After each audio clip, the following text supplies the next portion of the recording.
maksudnya apa tempat sunyi? Untuk berzikir. Dan tempat sunyi itu biasanya di waktu malam, kamu bersendirian, ya. Sementara orang lain sedang apa? Ngorok. Kita bangun mojok. Kalau di masjid mojok, mana bisa berzikiran, ya Bu ya. Sebelum ada pengajian mojok dulu, ya. Menghubungi Allah, kontak Allah Subhanahu wa Ta'ala, curhat, ya, dengan berzikrullah, baca Al-Quran, muhasabah masa lalu, ya Bu ya, tentang dosa-dosa masa lalu, ya, tentang perilaku yang kurang baik, ya, kemudian berpikir untuk yang lebih baik di masa yang akan datang. Ini tempat yang dikatakan oleh Ibnu Mas'ud sebagai tempat khalwat, tempat yang sunyi bersendirian. Yang sering saya katakan, ya, kita mojok. Tahu mojok? Tahu. Kenapa kita harus mojok? Tenang, dan nggak ada orang yang mau berani ngajak ngobrol. Apalagi tangan kita muter apa? Tasbih, ya. Orang akan segan mau dekati kita. Sudah mojok sendirian, kita baca tasbih, muter tasbih. Plus di depan kita ada Al-Quran.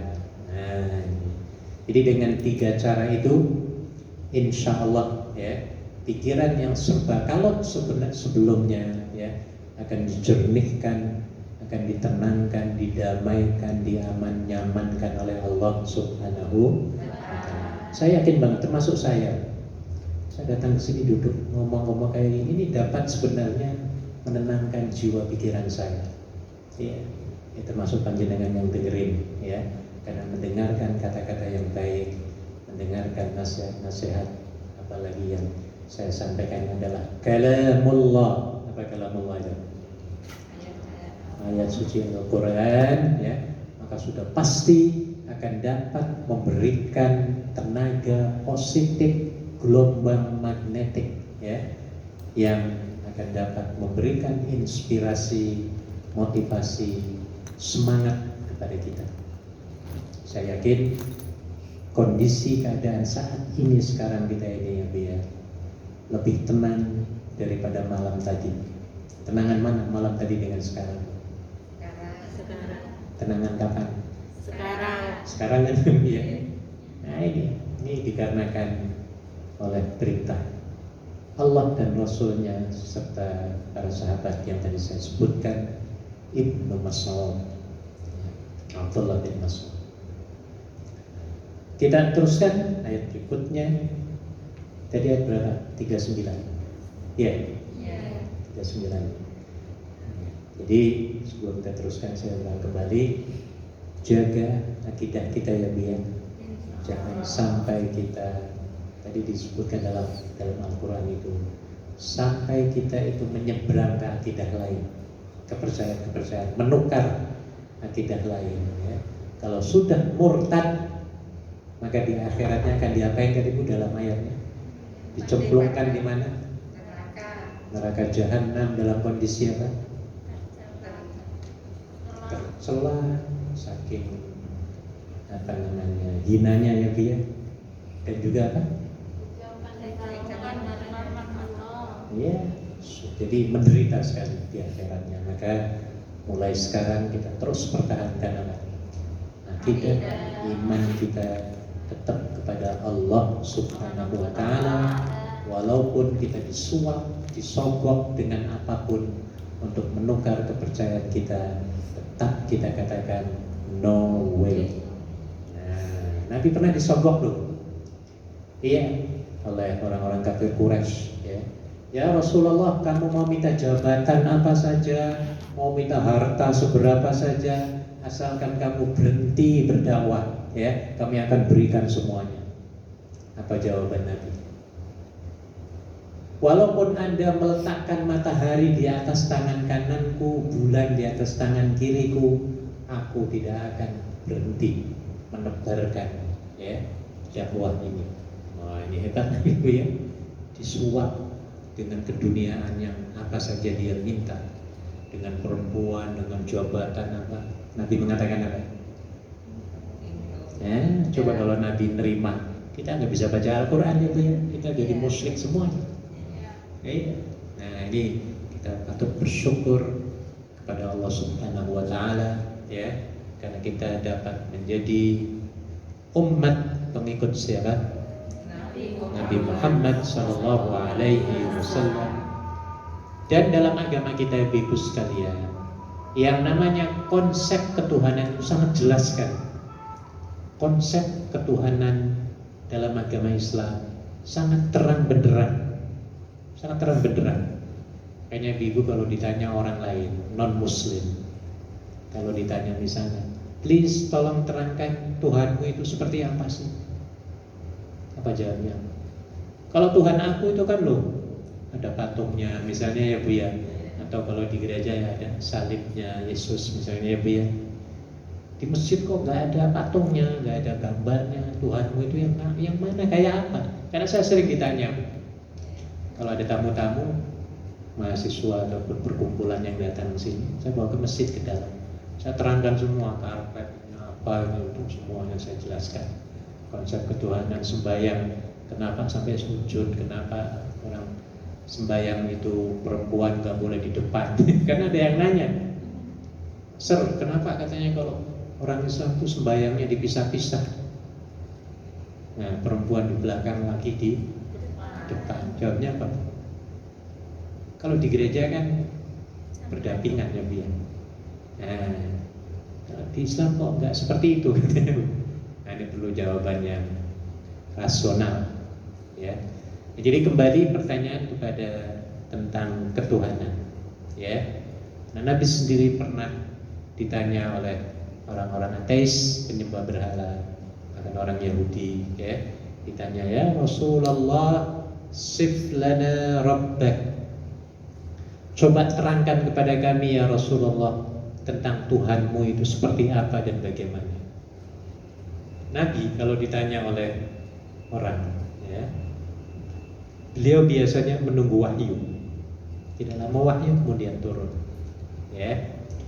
Lalu Allah mengutus Jibril untuk memberikan jawaban yang tepat dan memuaskan, ya, disampaikan kepada Nabi, ya. Kemudian Jibril mendatangi Nabi dengan kata-kata, ya Rasulullah, qul, di jawabannya adalah qul huwallahu ahad, Allahus samad, lam yalid wa lam yulad wa lam yakul lahu kufuwan. Itu jawaban yang paling komprehensif, paling lengkap, ya. Jadi kalau ditanya orang Tuhanmu itu seperti apa, maka jawabnya qul huwallahu.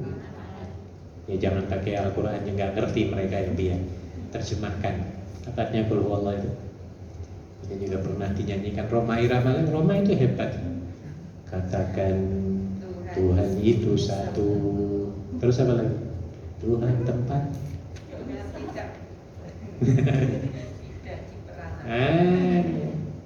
Allah Tuhan kami itu satu. Ya, mungkin ya Tuhan kami itu 2, 3, 4, 5 dan seterusnya. Karena yang punya power dan sangat powerful itu cuma satu, nggak mungkin 2. Kalau 2 berarti yang satunya lemah. Nah jawaban kita begitu. Kalau itu kurang dimengerti lagi, kita bisa memberikan contoh yang lain, ya. Di sekolah itu orang yang paling berpengaruh dan paling kuat itu siapa? Di sekolah SD, SMP, kepala sekolah paling apa? Oh paling kuat, paling berpengaruh, paling segalanya. Ada berapa orang kepala sekolah di sekolah? Satu apa 2? Satu. Kalau 2 gimana? Berantem, cari kekuasaannya dia. Akhirnya yang satu mati, Tuhan satunya mati. Nah, yang satunya hidup yang punya. Jadi yang kuat Allah itu hanya satu, ya. Maka kalau ada konsep ketuhanan melebihi dari satu, ya, Islam menafikan hal itu, ya. Karena yang kuat wajib hanya satu. Cengkeng itu yang paling kuat siapa? Supir. Ada berapa supir? 1. Coba kalau dua, Bu. Di depan satu, belakang satu. Bisa rusak semuanya, Bu ya. Maka ada dalam ayat Al-Quran, "Lau kana fihi ma alihatun illallah la fasadata." Kalaulah ada Tuhan di langit dan di bumi, di langit ada satu, di bumi ada satu, kata Allah, pasti keduanya akan hancur, langit dan bumi. Ya, karena perang-perangannya biar Tuhan langit marah kepada Tuhan bumi. Aku nggak mau kasih matahari, sinar matahari. Apa yang terjadi coba? Beku semua. Kita beku semua dalam 1 menit, beku nih, nggak ada sinar matahari ya biar. Iya. Jadi mesti yang kuat itu ada berapa? Satu. Maka dikatakan Qul huwallahu Allahus samad. Apa artinya? Allah tempat apa? Meminta, tempat bergantung, tempat curhat, tempat komplain, mengadu. Nah, boleh nggak kita minta kepada seseorang? Boleh. Tapi ada batasnya kalau seseorang. Ya. Kalau minta dengan Allah, 24 jam nggak berhenti, Allah nggak akan bosan. Malah Allah senang. Tapi kalau kita minta dengan sesama manusia, membosankan apa enggak? Ada orang nih ya, tolong dong minta pinjemin 100, sekarang nih kita cuma di dompet ada 150, kira-kira mau ngasih nggak 100? Berat apa enggak? Berat, walaupun kalau kita kasih juga tapi berat. Nih 100. Jam 3 dia telepon lagi, datang lagi atau telepon, tolong dong pinjemin lagu agak kurang. Ayo gimana kira-kira? Mau ngasih apa enggak? Jadi makanya di sini ya, yang paling baik kita mengadu, curhat, minta pertolongan itu hanya kepada siapa? Allah. Ya, karena kalau kita sering minta tolong pada sesama, kita akan dikatakan sebagai orang yang rendah, orang yang hina, orang yang malas, orang yang apalagi Bu, suka ganggu dan lain sebagainya. Nggak mau kerja keras. Sebaliknya, kalau kita menyandarkan kepada Allah, Allah akan senang apabila hambanya mengadu, meminta ya kepada Allah Subhanahu wa ta'ala. Kita teruskan. Fa'asfakum rabbukum bil banin. Baca.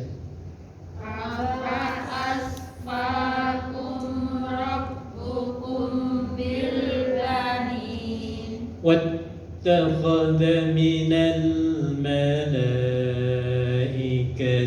إناثا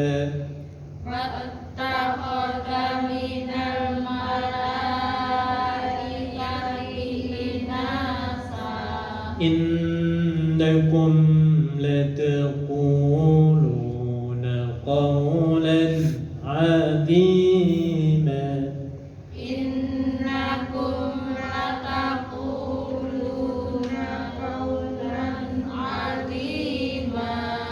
Terjemahkan lagi. Maka apakah pantas Tuhanmu memilihkan anak laki-laki untukmu, dan dia mengambil anak perempuan dari malaikat? Sesungguhnya kamu benar-benar mengucapkan kata yang besar, berdosa. Ini sifat orang-orang musyrik. Orang-orang musyrik biasanya ada Tuhan yang besar, ada Tuhan anak, ya. Di zaman Nabi Ibrahim ada Tuhan maha besar, patung maha besar bukan? Patung maha besar, dan yang lainnya kecil-kecil semua. Tuhan patung anak. Ya. Jadi dalam agama Hindu juga demikian. Banyak Tuhan mereka. Ya. Hanya Islam saja ataupun agama samawi ya, yang meyakini bahwa Allah itu berapa? Satu. Termasuk Nabi Isa meyakini bahwa Allah itu satu, dan dirinya dalam Injil sendiri mengatakan dia itu sendiri sebagai Rasulullah. Apa Rasulullah itu? utusan Utusan Allah. Tidak pernah ada dalam kitab Injil yang menyatakan bahwa aku ini adalah Tuhanmu, maka sembahlah aku. Nggak ada, Bu. Nggak ada, ya. Jadi semua nabi-nabi yang diutus oleh Allah misinya sama, yaitu mengajak umatnya, kaumnya untuk beribadah, menyembah kepada Allah yang Maha Esa, Maha Satu saja. Ditambah lagi ada orang-orang yang musyrik itu menganggap malaikat itu sebagai perempuan, ya. Sedangkan malaikat di sini tidak mempunyai jenis kelaminnya, biar, ya. Tapi bagi mereka yang namanya angel itu perempuan. Wah, ini koyo malaikat mesti perempuan ya, biar. Ya, ini keyakinan orang-orang musyrik. Ya. Ini bagi kita umat Islam, malaikat tidak berbentuk, ya, tidak berjenis kelamin laki-laki ataupun perempuan. Kita teruskan. وَلَقَدْ صَرَّفْنَا فِي هَذَا الْقُرْآنِ وَلَقَدْ صَرَّفْنَا فِي هَذَا الْقُرْآنِ لِيَذَّكَّرُوا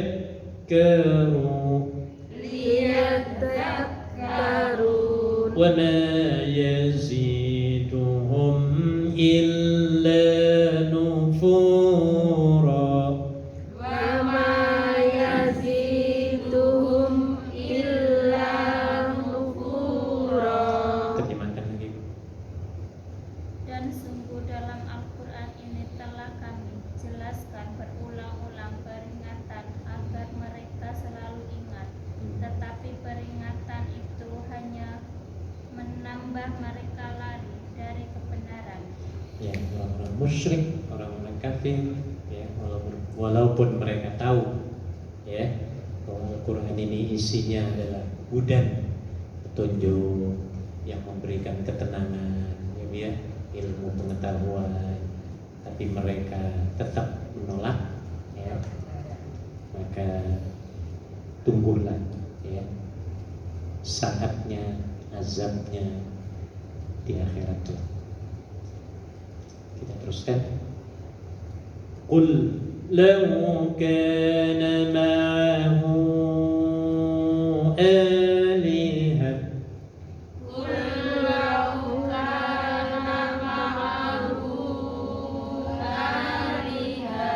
kama yaqulun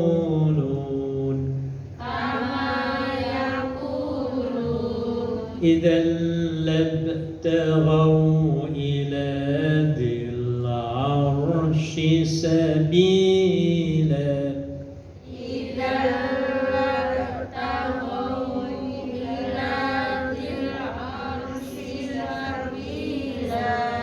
Terjemahkan lagi. Katakanlah Muhammad, jika ada Tuhan-Tuhan di sampingnya, sebagaimana yang mereka katakan, niscaya Tuhan-Tuhan itu mencari jalan kepada Tuhan yang mempunyai arasy. Ya, jadi ini keyakinan kalau ada orang-orang yang meyakini ada Tuhan-Tuhan selain Allah, ya, mereka akan melampaui batas, ya, labtaghaw. Kemudian kita teruskan. Subhanallah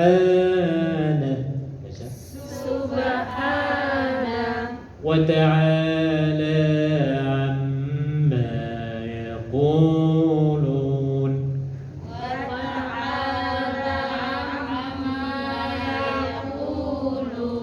Uluwan kabira.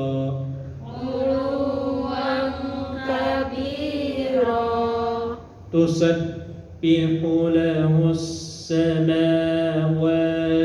wal-ardu. Saya ulang.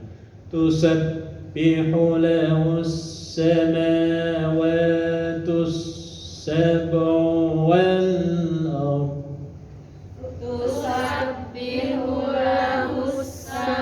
السماوات السبع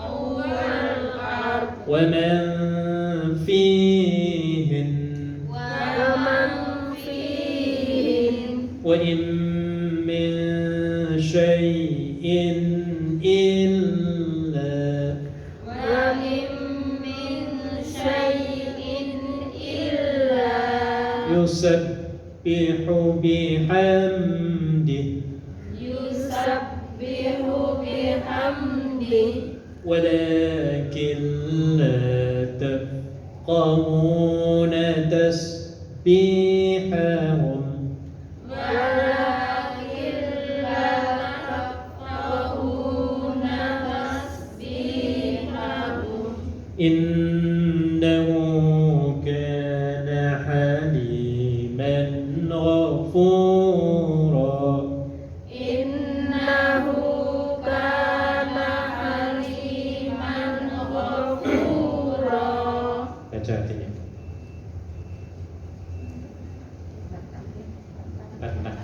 Langit, langit yang tujuh, bumi dan semua yang ada di dalamnya bertasbih kepada Allah. Dan tidak ada sesuatu pun melainkan bertasbih dengan memujinya. Tetapi kamu tidak mengerti tasbih mereka. Sungguh dia maha penyantun, maha pengampun. Ini Allah yang memberitahu kita, ternyata selain manusia, makhluk non manusia, semuanya bertasbih kepada siapa? Allah. Bertasbih dan memujinya. Itu mengucapkan apa? Subhanallah walhamdulillah wa la ilaha illallah Allahu akbar wa la Allah yang bicara, ya. Manusia ternyata masih sedikit yang bertasbih, ya Bu ya. Sementara makhluk-makhluk lain seperti apa? Ayam pagi-pagi, ya Bu ya, tasbih. Cuma kita aja, tadi kata Allah, kamu aja nggak ngerti tasbih mereka, kan gitu ayatnya ya. Iya, padahal mereka tasbih loh Bu. Iya. Ibu-ibu punya akuarium nggak di rumah? Mungkin ada yang punya, ya. Ada ikan, mulutnya apa Bu? Oh, Allah, ya Bu ya. Kita yang lihat jadi tenang loh Bu. Lihat, makanya ada satu tip untuk menenangkan jiwa pikiran kita. Di antaranya adalah melihat ikan bertasbih di akuarium. Insya Allah kita akan tenang. Ya Bu ya. Jadi yang punya akuarium sering-sering lihat ikan kalau kita malas berzikir. Nah, gitu ya Bu. Kalau malas apa? Berzikir. Lihat aja, karena ikan sedang apa? Takbir, ya Bu ya. Kita bisa numpang zikir lihat. Nah, ini kita aja nggak ngerti itu bahasa mereka. Anjing bergonggong, semuanya takbir semua. Ya babi, ya cacing, ya semua, ya Bu ya. Kita nggak ngerti saja bahasa binatang, semut, semuanya adalah bertasbih dengan memuji Allah Subhanahu wa ta'ala. Tapi amat malang manusia yang diberikan akal ini malah justru kalah dengan siapa? Dengan ikan, ya Bu ya, ayam. Nah, kalah kita tasbihnya. Oke, kita teruskan. Wa idza qara'tal Qur'an, Wa idza qara'tal Qur'an ja'alna bainaka wa bainal ladzin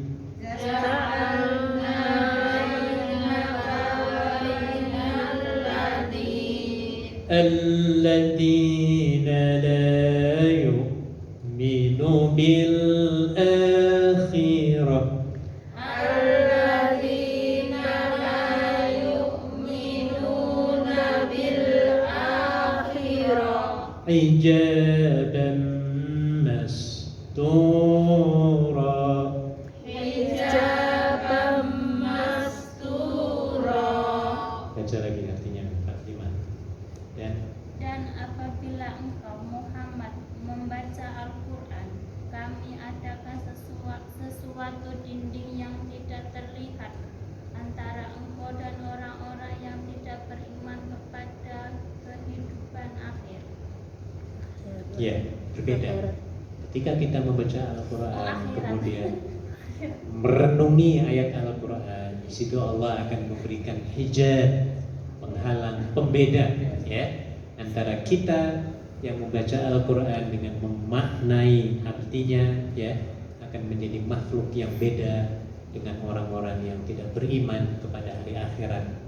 Makanya Ibu, walaupun kita membaca Al-Qurannya seayat demi seayat, ya, cuma 3 ayat satu hari, pun 5 ayat, tapi dengan cara memaknai, meresapi, merenungi akan lebih baik, ya, daripada kita langsung 3 hari khatam, 2 hari khatam, tapi nggak tahu apa artinya, ya Bu ya.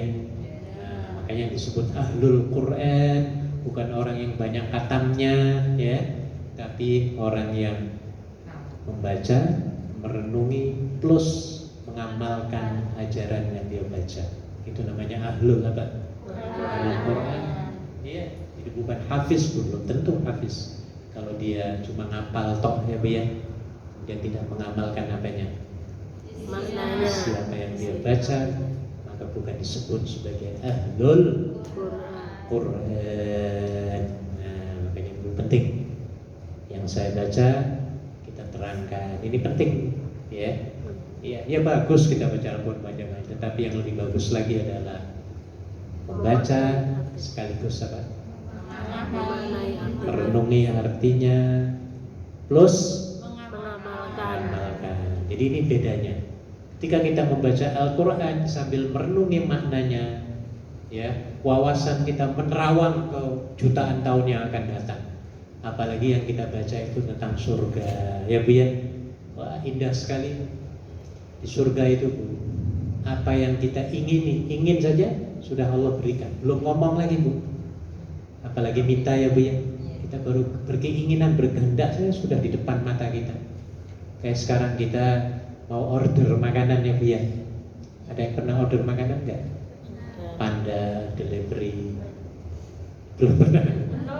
Kalau itu kan perlu pencet, ya Bu ya. Perlu pencet, perlu bayar, perlu nunggu. Di surga baru keinginan, belum ngomong lagi, belum, ya Allah berilah ya Allah, aku ini pengen apel yang jos. Biar langsung bakso yang paling enak, ya Allah aku pengen bakso surga. Saya ya langsung datang, nggak perlu order, nggak perlu bayar, nggak perlu masak, nggak perlu ke pasar, ya Bu, nggak perlu beli apa pentolnya, ya, dan lain sebagainya, ya. Ini makanya para sahabat itu, Bu, kalau baca Al-Quran itu lama, pindah dari ayat ke ayat yang lain itu lama, ya, diulang lagi. Apakah aku sudah mengamalkan ayat ini apa belum? Apalagi yang dibacanya itu adalah ayat-ayat azab neraka. Wah, itu nangis lagi, ya. Kita malah ngebut, ya Bu. Kenapa ngebut? Ya karena nggak ngerti, padahal itu disuruh mikir, loh, awas loh itu nanti kamu kecebur apa neraka, kan begitu isinya, tapi kitanya nggak ngerti. Nah, maka kita ngebut, ya, khatam seminggu sekali, ya, 1 bulan 5 kali, 10 kali, ya.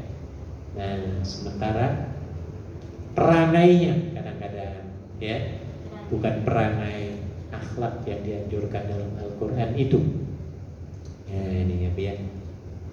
Ya, belum lama kejadian hari Sabtu kemarin, ya, rame guru madrasah yang menteleng, ya, muridnya sampai operasi sini, di penjara, ditahan oleh polisi. Iya, karena tidak mengamalkan. Dalam Al-Quran nyakiti orang itu nggak boleh. Mukul itu nggak boleh, apalagi wajah. Maka dalam hadis dikatakan, kalau kamu mukul jauhi wajah. Ada hadisnya. Ini malah tempeleng ini matanya sih, sampai dioperasi, ya Bu ya. Nah, sampai ke rumah sakit kan ditanya, ini kenapa bisa begini, kan begitu kan? Oh, ditelusuri, wah rupanya diapain? Pukul oleh guru agama, kan memalukan. Guru apa, Bu? Guru agama yang harusnya menebarkan kasih sayang, ini malah justru apa? Nempelengi orang. Iya, sampai dioperasi, kan malu, Bu. Dalam Al-Qurannya tadi jangan sombong, kan tadi, ya Bu ya? Iya, jangan takabur, jangan seenaknya sendiri. Nah, Bi. Nah, ini karena mungkin yaitu tadi orangnya hafal Quran, semua hafal semua orang sini, orang bangsa ini ya, Bi, ya, yang mengajar di madrasah-madrasah, mereka hafiz semua. Tapi karena tidak memahami isinya, cuma hafal tok, ya itu akibatnya, ya, dan tidak mengamalkan. Kalau mengamalkan, wah akan menjadi manusia yang paling mulia, ya, sedikit pun tidak mau melukai hati orang lain, ya, makhluk yang lain. Jangankan manusia, kepada makhluk yang lain aja sampai hati-hati Nabi itu. Ya. Ada pernah dinyatakan dalam satu riwayat, ya, Imam Muslim menyatakan ada laporan seorang perempuan yang mengikat seekor kucing, ya, lalu kucing itu tidak dibiarkan untuk mencari makanan sendiri, ya, sampai kucing itu mati. Akhirnya dilaporkan kepada Nabi, lalu Nabi bersabda, dakhalat imra'atun nar fi hirratin rabatatha wa lam tut'imha wa lam tad'ha, ya, min khashasil wa lam tut'imha min khashasil ard. Telah masuk ke dalam neraka seorang perempuan gara-gara apa? Mengikat seekor kucing, mengurung, tidak membiarkannya, ya, cari makanan sendiri, tidak memberi makannya, ya, sehingga kucingnya mati. Ini dengan binatang aja kita nggak boleh kasar, nggak boleh menyiksa, nggak boleh mengurung sampai mati, ya, Bi, ya. Apalagi dengan manusia. Nah, ini. Jadi beda orang yang mengamalkan Al-Quran dengan tidak, ya, ini jauh tertutup, apalagi dengan non Muslim, ya.